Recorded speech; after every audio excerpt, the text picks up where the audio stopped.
Hello, and welcome to Havoc Wargaming, dedicated to bringing you the uncommon. For those of you who haven't met me, my name is Ron, and today we're going to do a review of the game by Goblin King Games, Moonstone. So let's get started.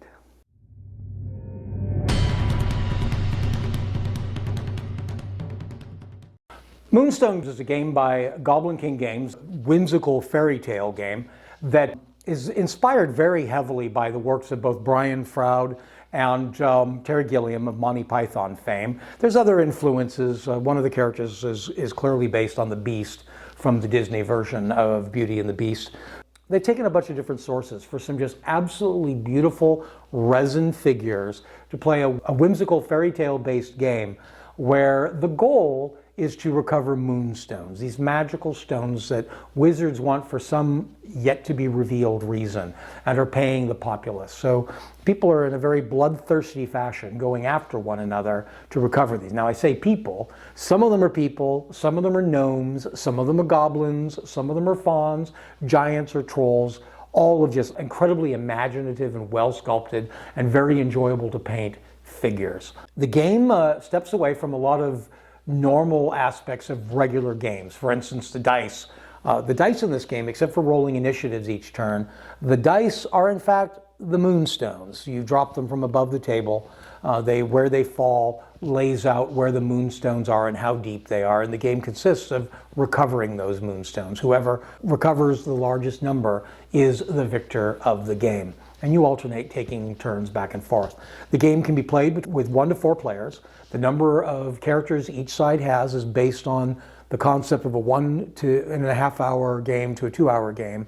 So the more players, the less figures each of you use without the game.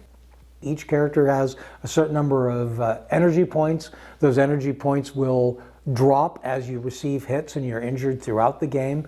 And so how you best use those and to activate your various activations is very instrumental to the role and how this game works. The normal activations that anybody can do consist of things like jog. Jog is a 4-inch move, or 2 inches if you're carrying a moonstone. That's free, costs no energy. A step action, that requires 1 energy, and that's used to continue to move if you need to move more than 4 inches in an activation. But it's also the way they handle the terrain. If you're moving through woods, if you're moving in a swamp or in rough ground, you can only take step actions. Crossing an obstacle, that's a traverse action, that costs 2 energy and just brings you across, say, a wall or a hedge. Using an arcane ability. Arcane abilities in the game are any magic or technology. The guns, for instance, are all covered by the arcane rules, or to enter into a melee. And beyond that, there's certain actions that are specific. They're ability actions that are specific to the individual characters. Every character is represented by a card, and that card carries his stats on the top, which include his melee score, the range that he can attack with melee. That varies from figure to figure. Most are an inch, but some are as much as 3 inches away. There's the arcane, which is how many arcane cards he uses, and evade, which removes melee cards from your opponent, or in at least one case, adds a melee card to your opponent. Then there's secondary actions. There's these always active functions that many of the characters have. Armor is handled as one of those, for instance. There are abilities that individual characters can just do. I don't remember what those are called. And at the bottom of the card are arcane abilities. And these are abilities, they're the magic of the technology, which use the arcane cards to determine. We might as well talk about that a little bit. The arcane. Magic and shooting is handled by a system using arcane cards. The arcane cards are a series of cards that come in 3 different colors that are all numbered 1, 2, or 3. The different arcane abilities will either they may require a card of a certain color with a certain number, or they may require a card with a certain color and any number, and the number may affect how effective that arcane ability is. So when you play it, you'll receive a hand of cards. You pick the one you want to play, you put it face down on the table, and you tell your opponent what card you've played. And that opponent, he has 6 cards to respond to you, to basically just help him guess whether you've told him the truth or not, because you don't have to tell the truth. You might put a card down and say it's a green 3, and it could be a catastrophe card or a blue 1. but you want that green 3, so you put it down face down, you say it's a green 3. If he says that's okay, then it's accepted and treated like a green 3. But if he calls your bluff, then he puts the card down, which would be a great time for him to play a catastrophe where you'll suffer the effects of a catastrophe, which are always negative and sometimes very dangerous. If he's wrong, if he calls your bluff and you were in fact telling the truth, you get to do that arcane ability a second time without paying any energy for it. So there is a risk to calling bluffs. In a similar fashion, the bluffing is only involved with arcane cards, but melee is also determined with a series of cards. In this case, the cards all have different either attacks or guards or defenses on them. And you choose one, your opponent chooses another. If you have duplicates or triplicates, you can use them to cause critical to increase the effect of that one card. And they simply cross-reference. Whatever defense your opponent does, or whatever his attack was, is cross-referenced to what you did, and it gives you the result of both cards. The characters also on the back all have a signature move. And if you play the right, it has to be in your hand, but you play the right card of your melee deck, it'll activate his signature action, and you will use instead the effects of the signature action card instead of the card that was actually played on the table. This is, I think, the cleverest part of the game. The most interesting part of the game is how gorgeous it looks, the beautiful figures, the whimsical feel of the whole game, and it feels very whimsical. The characters often have very funny names, Beaky Bobby. Some of their abilities and spells, arcane abilities, are different. The Jackalope. The Jackalope has two attributes or abilities, which are Hippity and Hop. Look of the game is one of its first attractions, but this melee portion of the game, I think, is one of the best ways of responding or showing a melee that I've ever seen in a game, because it actually cross-references what one person's response to the other attack, what they would do if applied together. You know, if you do the right guard for the right attack, there's no damage at all.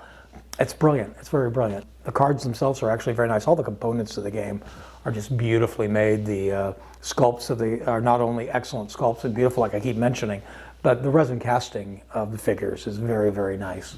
Good quality materials all the way through that process. I think I've discussed most of the mechanics. There is a reactionary move that can be done. If you still have energy, you can do a step as a reaction to somebody else's actions, which can allow you to either get closer to them or further away from them. You know, if somebody charges you with a 3-inch range, you might be able to get out of their range. So that's very clever as well. This game is maybe a little weird and a little unusual for many people, but it's well worth the time if you have the chance to play it. Myself have been enjoying it. My club has all been enjoying it. Only 2 of us were originally attracted to it when it came out in a Kickstarter, the first Kickstarter, 2 years ago, I believe. In fact, I didn't even hear about it then. I heard it last year through Pat McCon. But we've now increased. We've got 5 people playing the game, and at least 4 of those people have invested in the game. So it has picked up and has been very popular in the club, and it's well worth a try if you get a chance, and if you're looking for something different. It's also very family friendly, except perhaps some of the skills and abilities. It's not always very PC. On Guerrilla Miniatures, they got a little bit of kickback from somebody regarding one of the characters' names, and of course, one of the most famous of the characters in the game is Doug the Flatulant, who has a particular gas weapon that he uses. So it's not particularly family-friendly necessarily in the full American view of that. It is a very British game in some of this aspect. But the animals are cute, they're easily related to people, and I have found that people's significant others are far more interested in playing this game than they are in a lot of conventional war games.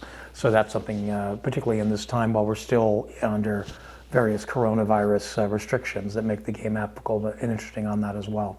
I mentioned Pat McCon. This game will be represented well at Pat McCon this weekend. They usually are. It's where I found them in the first place. I think they maybe have a brand new, 3rd Kickstarter about to come out, but time will tell if I'm right on that. Very good game, very interesting, and I recommend this game highly to anyone who might want to give it a try. If you have any questions about this game, or you have this game yourself and you'd like to talk about your opinions and thoughts about the game, go ahead and put those in the comments down below. Also, if you have further information or content you'd like to see us present here on Cry Havoc Wargaming, we also look for those in the comments as well. If you've enjoyed this video or found any use out of the content presented, go ahead and hit like. And if you'd like to continue to receive notifications regarding this or similar videos that help you determine how you might better spend your time or money in your tabletop wargaming hobby, then please hit subscribe. Until next time, cheers.